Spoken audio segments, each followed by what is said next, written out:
Insurance is very expensive. Very expensive. Yeah, because I pay close to $70,000 a year just for insurance. Wow, that's how much people are making a year in total. Wow. It's expensive. Hey everybody, I am Ryan Saunders. I'm Rebecca Hoyos, and we are with Zenpath. Yes. Today we have a little treat for you guys. This is our first podcast. Just want to welcome Sharon Brand, who's the owner of Healthy Home Care Transportation. Sharon, could you give us just a little bit of information about yourself? Okay. My name is Sharon Brand, and I've been in business doing non-emergency medical transportation now for 18 years. Ooh. And that's been very successful for me. Mm-hmm. Even through COVID, we're still running. And I love doing what we do. Awesome. So Sharon, I have a question about it. So what background did you have before you got into the NEMT business? Were you into the space before? Were you working for another company, or what made you get into it? At first I had an adult daycare center. Mm-hmm. And I was transporting the clients back and forth to the daycare center. Mm-hmm. And then I saw that how much I was getting paid to transport my clients to the center, because it's different pay. So I closed the adult daycare center because they had to be there all day. You couldn't leave. You know, you had to be on staff. You had to have staff there all day. With the transportation business, I made it from my home. Our drivers do that. And that's how I started. I just closed the adult daycare and started the medical transportation. Did you have to do a lot of research beforehand? 1 bed, and then we branched out to 13 beds. Wow. And we're good doing just what we do. We mainly do like dialysis clients, picking up therapy. And now they're even paying for it. Some of the clients to go to the hairdresser, they pay for them if we take them to a funeral. I mean, all my pay is through the government. Mm-hmm. I have a couple of private contracts, but mainly I do Medicaid.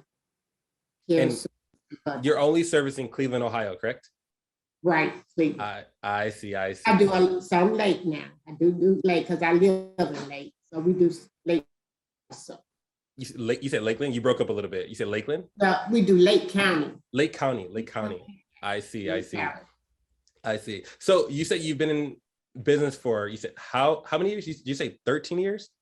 No, 18. 18. Big difference. Yeah. Wow. So if you don't mind me asking, like roughly, you don't have to give the exact number, but just for like people to know, how profitable this kind of business can be, how much do you generally bring in annually for the business? Right now, we're in $1 million right now. You said, what is it? In the millions? In $1 million. In a million. Close to $1 million now. Close to $1 million. Wow. So it's a very profitable business. But that, after you pay you have to pay everything out. Sure, absolutely. No, but absolutely. Yeah, it costs to do business. It's like a regular job. Absolutely. Like you get paid. Absolutely. And would you say that it's overcrowded? Like, would you recommend other people getting involved in this kind of industry, or would you say it's overcrowded, where it's kind of difficult now? Like, what is your feedback when it comes to that kind of thing? Me myself, I think it's more. When I started, it was great. Mm-hmm. We didn't have the managed care plans or other brokers trying to take our little business away. But now we have managed care plans and brokers that they want you to work for them. But I got grandfathered in because I was in it so long, and I'm able to do my own. I don't have to go through a broker. I see. The new companies, they're going through a broker like Logistic Care or Ride. It's out there. Yeah. So while we're on the topic of brokers, could you possibly explain some of the benefits that might not be obvious to a lot of people between private pay or brokers in general? I have very little private pay. Okay. Most of mine are through, like I said, through Medicaid, through the government, or through Passport. I do have a contract with them also. Mhm. But like, go ahead. Oh, is there any key benefits between going strictly private pay or strictly through brokers? Like, or is it always good to mix the two? Like, what would you? It's good. Never put everything in one basket. Ah, great advice. Great Yeah, advice. that sounds Sharon's legitimate. wise. Yeah. Go with everything. Nice. You'll find what works, right? Yeah. Awesome. Go with everything. Definitely understand. So, okay. So, and then, with like the transition of like how things been going, with like, like political stuff and everything, gas prices are going through the roof. Have things changed? I know. Yeah. It's a little burden on us right now. Hopefully it goes back down. When it rains, it pours, It was right? high once before like this, and it went down, so, and we was able to go, make it through that. Make it through the rain a little bit. Yeah, we did. Yeah. Same way with COVID, like when everything shut down, Mm-hmm. it was able to make it through. Yeah. We just been very blessed, I guess. Yeah, absolutely. And it all depends on your service too. Yeah. Yeah. Oh, definitely. Comes a long way. Yeah. Absolutely. And you're doing so you're also you're transporting from back and forth from the nursing home, right? And wheelchair accessible, right? Wheelchair. Yeah, all mine is mainly wheelchair vans. Okay. Are you doing special needs at all? I have a contract with DODD, but we don't really do them. I don't really want to hire any more drivers to do anything. We're just sort of like staying where we are right You're in a comfortable spot, right? And I'm very comfortable now. Ah, nice. We mainly stay in our area now. Absolutely. We don't do midnights or any of that anymore. We quit at 6. We're done. We're not out there late. Going down. It's like you made it to a spot where it's like you have accolades, or it's like you can relax, like you're you have a comfort spot, But when you start out, you're going to be working long hours. I think that's you're going to take all those hours to get out at 10, 30, 11, 12. You will be taking them. Getting that momentum. Were you, would you say you were a driven person? Like, did you have it in you, or did that kind of like grow with the company? It just grew with the company. So your internal ambition grew with the company. So you weren't really fired up at the beginning. Is that what you're saying? I was sort of. I guess I've always been a go-getter. But you seen the dollars, and that's when it was like, okay, let's do this. And I have 2 great employees that work for me. Esther and Eric. I couldn't do it without them too. Were there any specific moments you recall when you felt like you and your team had to overcome like any specific obstacles along the way?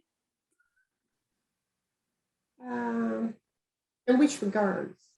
Like just in any regards, like if something just pops up in your head about some kind of obstacle that you really had to overcome and be like, okay, we got to do this, especially with team, Yeah, because running, like, I feel like teamwork is very difficult, right? Like it's hard to be on the same page all the time. Yeah, it is. Management. We're a small company, like I said, small company, and most of my drivers, they've been with me forever. We only have so you never had any like issues amongst most of them been with us like 8, 9 years. Oh, okay. Yeah, they've been with us for quite a long time. But I have 2 main ones that does everything down there. So I very seldom go down there. So the key for everyone listening is to get those loyal employees that stay and ride the wave with you.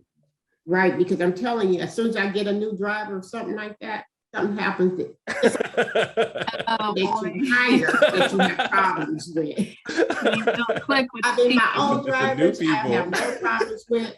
But as soon as you hire a new one, I don't know if you can train them how to do it. They don't want to put the belt on right. And the insurance is expensive, very expensive. It's just the training. They don't want to pay attention. They got their own way. Yeah. I'm going to go with the more middle-aged people. I try not to get anyone under 30. Under 30? Yeah, I'd rather have them over 30. They just more patient. They do better. Yeah. They probably have that compassion too. Yeah. They You probably know, like, they have more respect for the elderly. yeah, and I can see that. I can see That's that. what I'm Yeah. trying to say. Yeah. So Is every it time I because they're have a on their young way? one, I let them go. Yeah, I let them go. And then that's money that you don't getting their background check, drug test, physical. That's money you don't waste it. Absolutely. Because it's a lot that you have to do for them also, for each employee. That's what I said, be careful when you hire somebody. Yeah. So like, make sure they want to do it. So I feel like that something like that is easier said than done. You know, how can someone, thoroughly vet someone in this space, right? Because it seems like a huge liability, right? You're transporting the elderly, you kind of have to put a lot of trust in your drivers, right? Right. So how can people, what would you recommend? How would people, thoroughly vet someone, right away? I mean, do they have to just put a gamble in the person, or can they choose anyone? Or when we hire a driver now, like since I've done been burnt so many times, that they're on my. I don't want nobody that's out here partying. I don't want nobody that got kids that they got to drop off to school or any of that, because your van be going picking up some kids, or you'd be amazed. Yeah. I just want middle-aged people that has their own transportation to work and that don't have any kids that got to get picked up from school, because they're gonna do it, even though they should. They do it. I've called them, and that's a liability. Yes. Of course, I'm not supposed to be in my van. Like, you have to be on your guard, but now we have cameras in all of our vans, so that helps with a lot. I see. They are now, and like if it's an accident, at least I have a recording of it now. So you have accidents, and they will occur. Yeah. So this is part of the business. You just have to like accept that. But you don't want them often. Of course, no one wants an accident often. I mean, like, anything can happen, but accidents do happen. So you have to expect that. Absolutely. Can you recall any like interesting first van stories? Yeah, that's actually very interesting, because like I see online, everybody has interesting van stories where it's like they bought a van and maybe it wasn't the prettiest thing, they put like a little decal on the side, put some spray paint on the side and called it a day. So like, do you have any of those stories? I'm so interested. Not really, because like our vans have to be inspected by the medical board. They make sure that laddering is in there and that those vans are equipped with the right equipment. And basically, they're safe to transport clients in. So people, they must not be inspected, but all wheel vans are inspected, and they have to be on the car. Yeah. Can't get away with anything, but I do know people does transport walkers. Use regular vans, but like, even if I have a walk-on client that I may transport for passport or something like that, still, you're liable for everything. Absolutely. You got to make sure you open the doors for them, get them to the curb, to the door, back to the car. It's a lot. As a founder, that must be like very like stressful but rewarding at the same time, where it's like putting a lot of trust in other people. Right. And most of them have walkers that passport gives us. So to be careful to put their walker in there without killing the car or the walker. Yeah. But I'm telling you, young people, they throw that mess in there. And they just don't care, huh? Yeah, right. Disrespect everywhere. I'm telling you, everywhere. You're better off if you are middle-aged. Yeah. Middle-aged. They know how to take care of their surroundings at least. Yeah, they're more respectful with I don't know. What's wrong with each new? I don't know what's wrong. I just don't know. So I have a question, because like as I've been like digging through like NEMT companies, how can for let's say people that's gonna be watching this video, how can they properly vet NEMT companies, because you mentioned trust. So how can they, find companies that they can trust if do they go online and, look at ratings? Do you recommend going to their website, their Facebook? Like, how can a family member that need this kind of service vet trustworthy providers like yourself? Well, most of them go through their case managers. Mm-hmm. The clients may have a case manager, and that case manager refers them to us. The case managers work better than anybody. They know too many complaints by one company not to send that client back. I see. Oh, word of mouth. Word of mouth. Yeah, So, then, like, if we're a good company and like maybe we taking somebody's father, and then like their brother may want to be transported by because their father just spoke highly of them. Word of mouth. We get a lot of our businesses. And it's almost like it transfers down the line, right? Like you have a family member that uses it, and then so on and so on. Yeah. It's like I've never advertised since I've had the business. Wow. That's really good. Yeah, that's amazing. That's amazing. Wow. That's how you know you made it big. Yeah, for sure. It's like I don't even need to Brad. advertise. Like, Nothing. like Everybody already knows who you are. But like we do have the van writing on the van, so I guess maybe clients get our number through there. Oh yeah.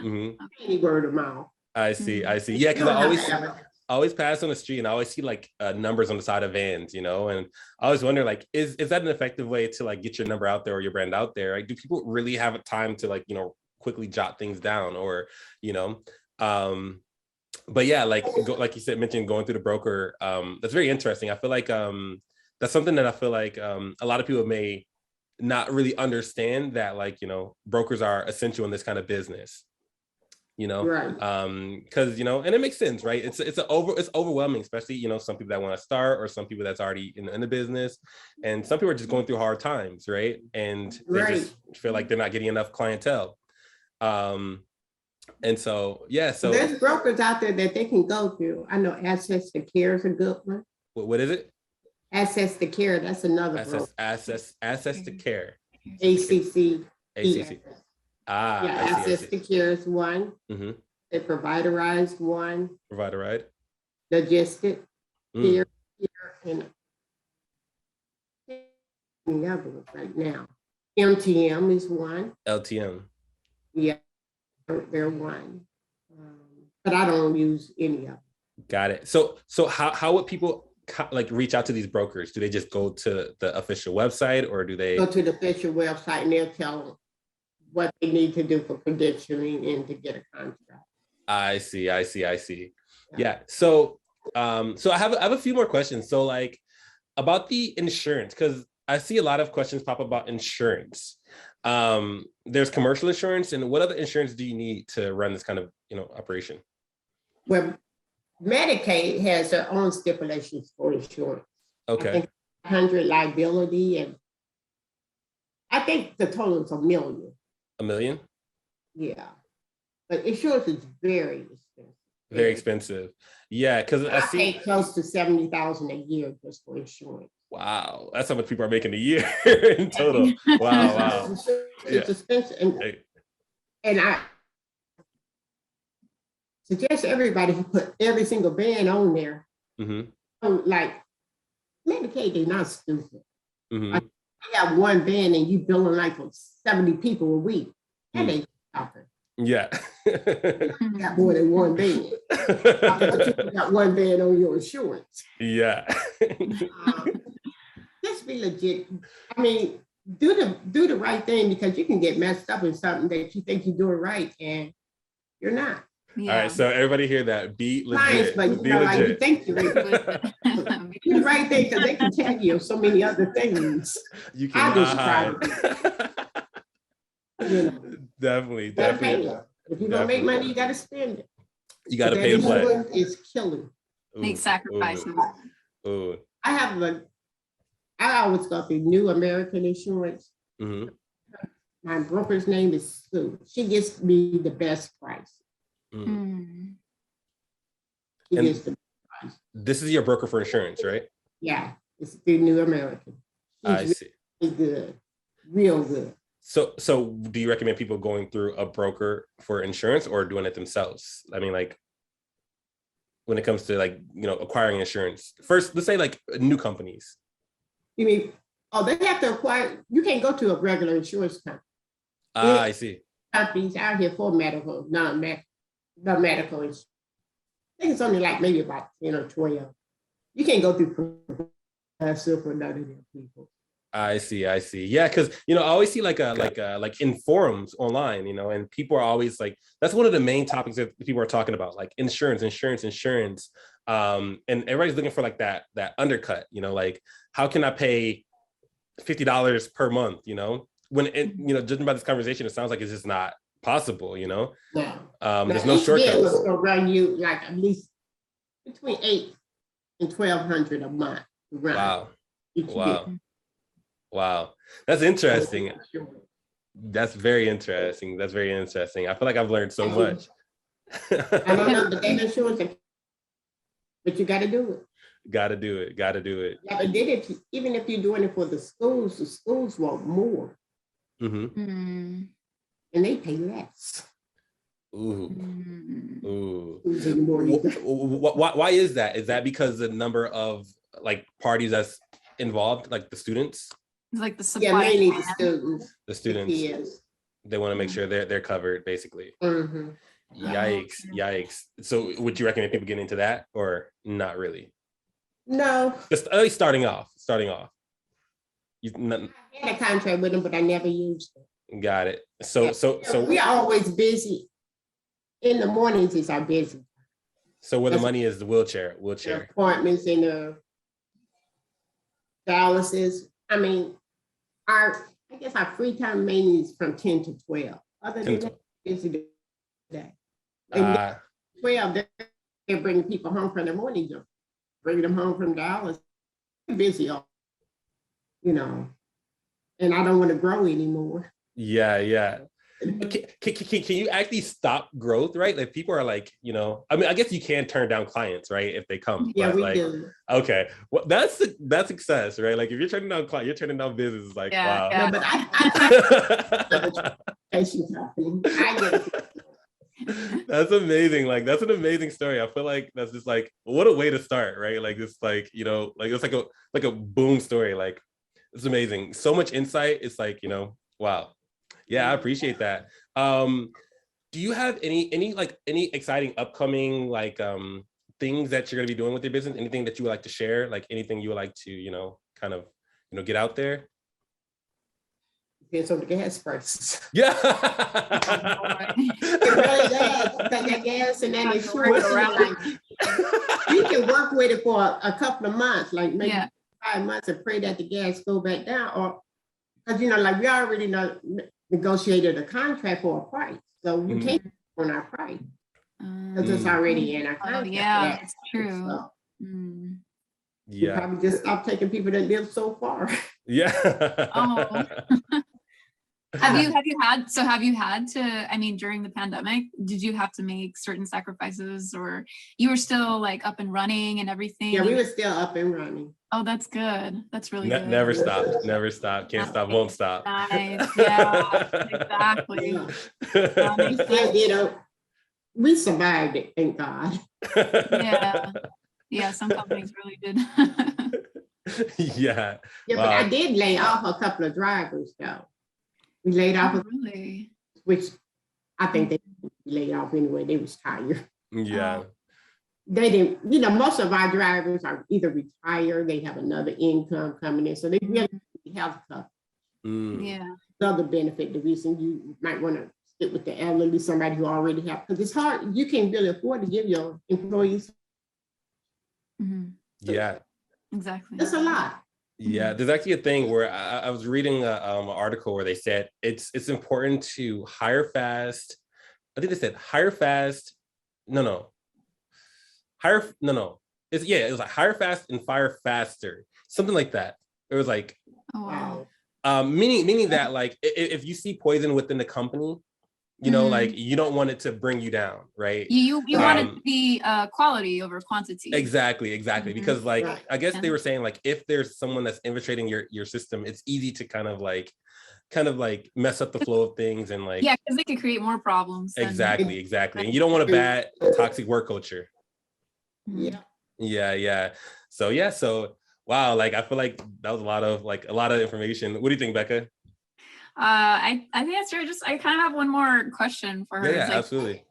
Sharon, having achieved such a reputable company, like Healthy Home Care Transportation, what do you think you would have told your younger self, like first getting into this type of business? Repeat that question. Just like having achieved this reputable company, like what do you think you would have told yourself before getting into the business? Like if you were able to speak to your younger self, Do it all again. Just start. What advice would you give yourself? Yeah. What advice would you give yourself? Because see here, when I first started this business, I didn't think I would be doing it this long either. Oh, okay. Really did, but because it was a lot for me at first. I'm glad I did it, and like I said, without them 2 employees I got that main runs it. Yeah. Ryan, you're familiar with Chelsea. He runs the office. Yes. Use the phones. I don't have to do any of that anymore. Mm-hmm. That will burn you out. The phone will burn you out. Yeah. Yeah. He tells me all the time. Not the best. Like I said, I just been blessed with good employees and good drivers so far. Yeah. So you got like a good support system. Yeah. Really helps along the way. That's really good. Right. I mean, they go above and beyond. I mean, but I got one driver now that's in the hospital with heart failure. Yikes. I was like, oh my God. I hope he gets better. Because he's a good. Wow. And all the clients love him. I'm like, oh my gosh. So we're going to have to try to wiggle around him next week. We'll probably be driving. And go through that. Probably be out there driving this week. Oh, I see. Still in. But like I just love my drivers. I love them. They all pretty good. Yes. They all real good people. Amicable. Also, actually, you actually brought me to another question. Because you ended up starting this with family, correct? You didn't start it alone, correct? Yeah. And so I'm guessing, well, if I were to guess, that played a significant role into the momentum it took you to, build up to, create this empire that you built, correct? I mean, it's an empire. I mean, like, it's like, you're doing amazing things here. It was just me and my son at first. Okay. We was out there.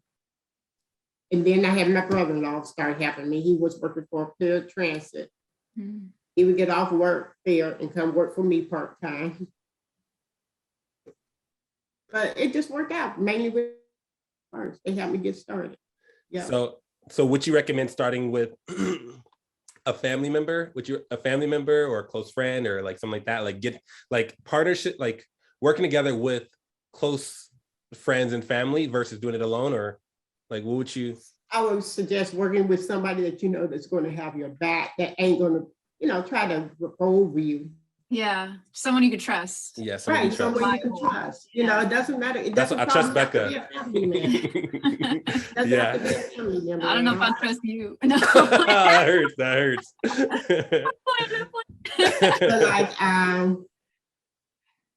there's a lot out there though.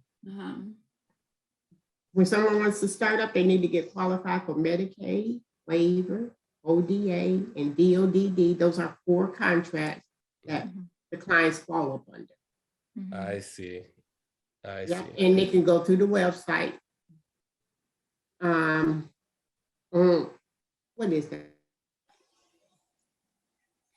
ODJFS. ODJFS.com. Right. Got it. Go to Ohio's and they'll personally walk you through it. Wow. Yeah. So it sounds like it's definitely possible to set up an NEMT business, especially during, even during the pandemic, troubling times like this. Like just hearing it here, there's opportunity everywhere. You just kind of have to put in the work and, shoot for it. Right. You definitely have to put that work in. Put the work in. Yeah. I love it. Becca, do you have anything else? Oh, and make sure you keep up with that paperwork. The paperwork. Oh.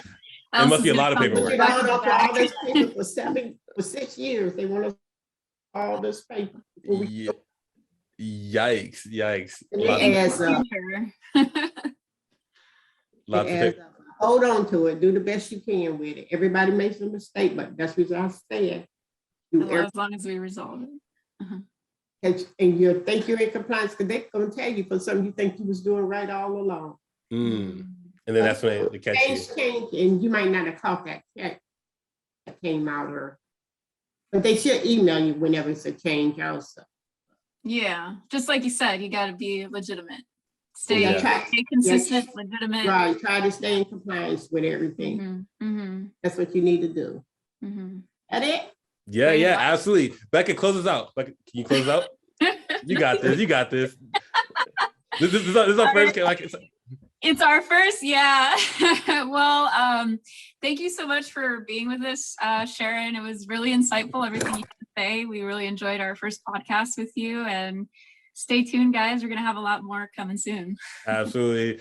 Okay. Thanks, Sharon. All right, Talk soon. take care. All right. Bye. Bye.